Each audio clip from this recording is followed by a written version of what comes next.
Okay, I'm going to give you three versions of this one. Here's a third version, because they're all a little bit different. They're similar. Okay, so they want us to look at this area as an integral. That's what an integral is. It means add up the area underneath the graph between A and B. So this would be our A and this would be our B. So A is 1, B is 3. So from 1 to 3. This one's also 1 to 3. Anyway, and then what's the area? So, and what's the function? So the function means this line. This f of x is that straight line out right here. So that straight line, what's the equation of that line? Well, it's a line, so it's mx plus b. Do you remember that? M is always the slope, and what is the slope always? Rise over run. Remember the slope is always rise over 1x plus. And then what is the b? That is the y-intercept. Do you remember that from your earlier days? That's right here at 5. You can see that right on the graph. That's 5. That's where, because this is the y-axis, this is the x-axis. So where the line intersects the y-axis is up there at 5. That's your b. That's your y-intercept. It's a 5, you can tell. So what's the rise and run then? Last thing we get is rise and run. So pick any 2 points on the line and then just do the rise and the run. So from that point to that point, it goes down 2, rise -2, because it goes down 2. You're counting jumps, not lines. And then over 1. Oh, can't really see that color very well, huh? Over 1, 2. Over 2 is your run. So remember, down is negative, up is positive. So from this point to that point, you go down 2 over 2.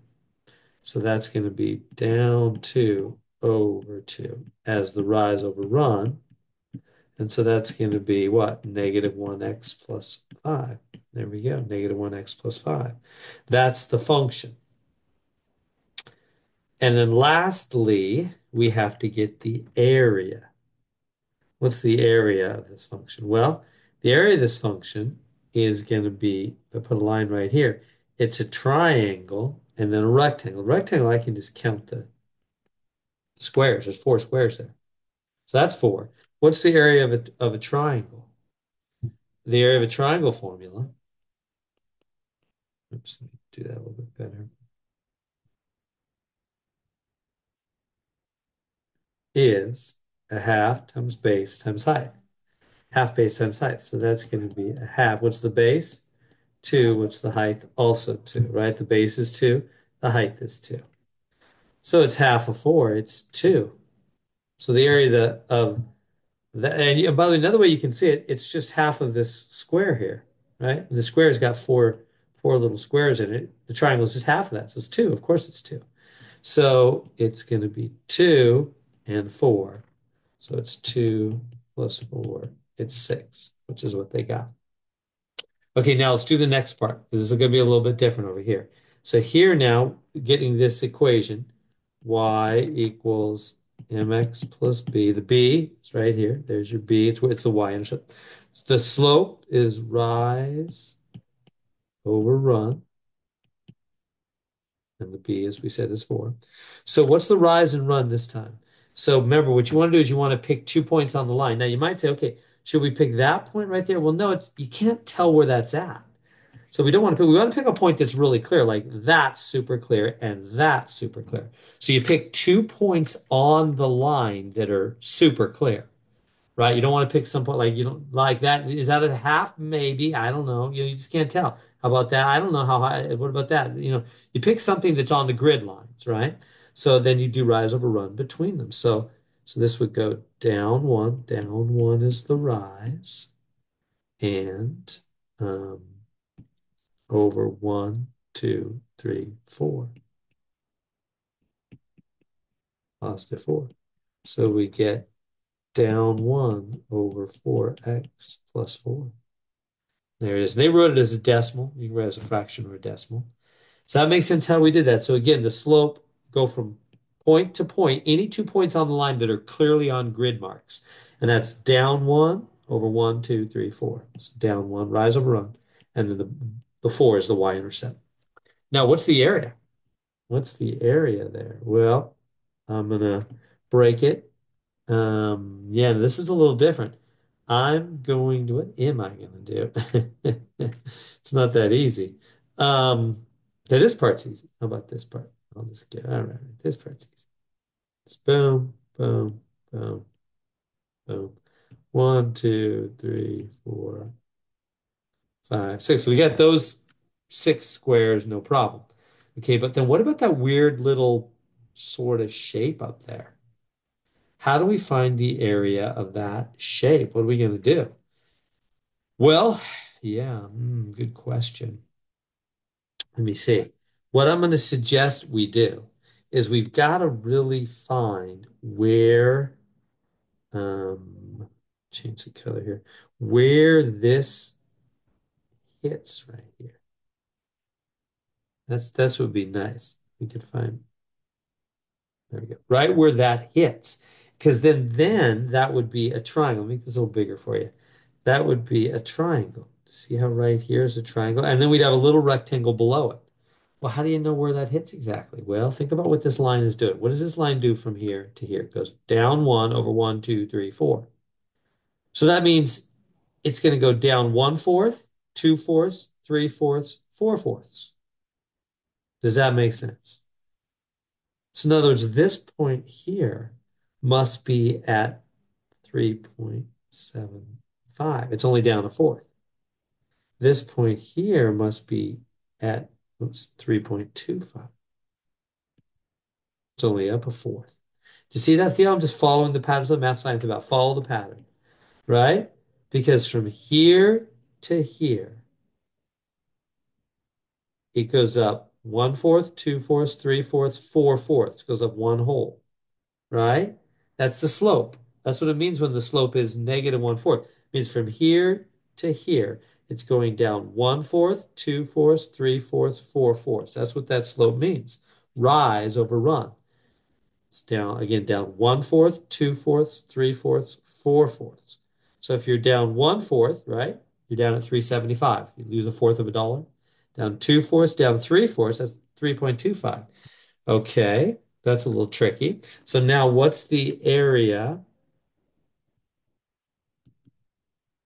of that triangle? Area of a triangle is a half base times height.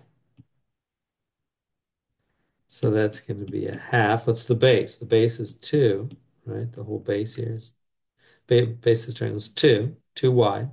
What's the height? Well, it goes from 3.25 to 3.75. That's zero point 0.5, right? If you go from $3.25 to $3.75, that's 50 cents. That's zero point 0.5. So you multiply that together and you get zero point 0.5. Now, we can't forget there's also this little area right in here that's between. How big is that area? That's a little rectangle. Am I totally losing you? The area of that little rectangle right in here, that's right below the triangle, but above. Yeah, how do you know it's above? Well, I mean, you get this 3.25. So the height, so that's it's a rectangle. Area of a rectangle is length times width. So it's 2y, or it's 2 by 0.25. In other words, it's zero point 0.5. Is that making sense? It's 0.25 high and its width is 2. 2 by 2 times 0.25 is zero point 0.5. So I got 0.5 for that little area. I got 0.5 for the triangle on the top. So I got, let's go back to it. Down here, I've got 0.5, 0.5, 0.5 plus 0.5, 0.5 here. Oops, right up here for the triangle. 0.5 for the little rectangle below it, and then 6. And that comes out to be 7, doesn't it? And so that's pretty tricky. All right, let's do one more. Okay, so we have another one. Same kind of thing. We're going, this is A, this is B. We're going from 1 to 3. On this one, 1 to 3. And we want to find the function. So this is the function f of x. It's y equals mx plus b. So we know the b is 4. That's always the b right there. The slope is rise over run. Slope is rise over run. Um, so like that. All right. Now, how are we gonna get the rise and run? Well, you got to pick again 2 points that are clearly on a hash mark. So how about there and how about there? That's down 2. -2 is the rise. And then that's over 1, 2, 3, 4. +4 is the run. So down 2 over 4. Reduce that. That's minus a half x +4. They did it as a decimal, same thing. There it is. We got the equation. Now let's find the area. How do we find the area? Hmm. Yeah. Um, that's a good question. So the area, again, I'm going to say, well, I'll do what I did before. Let's say that's draw a line here, draw a line there, draw a line there. That's a 1, 2, 3, 4. Got that part. And then I'm going to also draw a line right there. And I'm going to have a little rectangle in there and then a little triangle on the top. Okay. So let's this time let's start with that little rectangle. What is that? Well, how do you know what those are? Well, again, it's going, what's its slope? Down 1 over 2. That's slope. So this goes, um, that's down a half. So that's going to be at 3.5. That's at 3. This is at a height of 2.5, right? Well, it's going down 2 over 4. So, or same thing, down 1 over 2. So, right? So it's going down half each time. It's going down a half each time. All right. So then this little rectangle right here is 2.5 times 2, which is 5. Because the area of a rectangle is just length times width. Oh, wait, no, I did not do that right. It's 0.5 times 2. Let me try that again. Okay, let me go back. 2.5. So then the area, yeah, let be a little more careful there. So the area of that rectangle, length times width, it's only 0.5 high times 2 wide. It's 1.0, right? Because it's only half a unit high and 2 units wide. It's 2 units, 2 times a half, 1. Okay, and then how about this little triangle up here on the top? So area of a triangle again, half base times height. Sorry, I'm being kind of scribbly there. Squeezing all this in. Area of that triangle. Half base times height. Half the base is 2. Right? Base 2. The height. Now, what's the height? Well, it goes from here, 2.5, up to 3.5. So the height must be 1. So that comes out to be 1. So the area we have then, we have 1 plus 1. We have this 1 for the triangle, 1 for the little rectangle, plus the 4 for the little squares. That totals 6. And so there we go.